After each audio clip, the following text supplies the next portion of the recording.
रिमझिम के दिल में उथल-पुथल मची हुई है। एक तरफ समीर से किया वादा उसे रोक रहा है, तो दूसरी तरफ उसका प्यार उसे समीर के पास जाने के लिए मजबूर कर रहा है। आखिरकार वह अपने दिल की सुनती है और धीरे-धीरे समीर के कमरे की ओर बढ़ती है।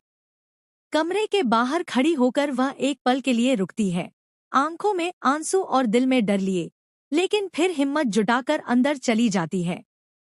अंदर समीर तेज बुखार में बेहोश सा पड़ा होता है। उसका चेहरा तप रहा होता है। रिमझिम का दिल टूट जाता है उसे इस हालत में देखकर। वह तुरंत पानी लेकर आती है, उसके माथे पर ठंडी पट्टी रखती है और कांपते हाथों से उसे सहारा देती है। उसकी आंखों से आंसू लगातार गिरते रहते हैं, लेकिन वह खुद को संभालते हुए समीर की देखभाल करती रहती है। उसके हर स्पर्श में वही पुराना प्यार साफ झलकता है, जिसे वह दुनिया से छिपाने की कोशिश कर रही थी।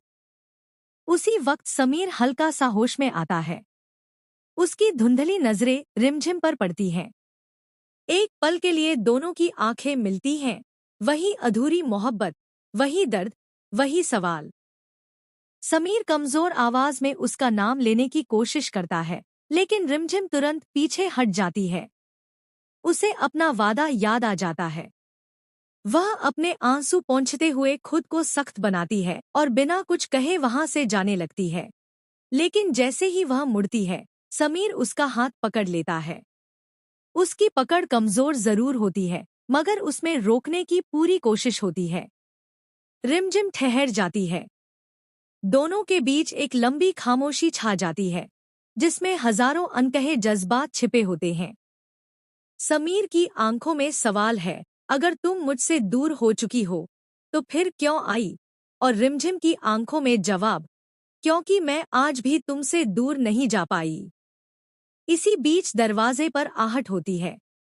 अमायरा खड़ी होती है और सामने का दृश्य देखकर स्तब्ध रह जाती है। रिमझिम समीर के बेहद करीब। उसके चेहरे पर शक, गुस्सा और दर्द एक साथ उभर आता है। माहौल फिर से तनाव से भर जाता है। अब सवाल ये है, क्या रिमझिम की सच्चाई सामने आएगी? क्या समीर अपने दिल की सुनेगा या हालात के साथ बह जाएगा? और अमायरा इस रिश्ते की इस सच्चाई को कैसे स्वीकार करेगी? कहानी एक और बड़े मोड़ की तरफ बढ़ रही है।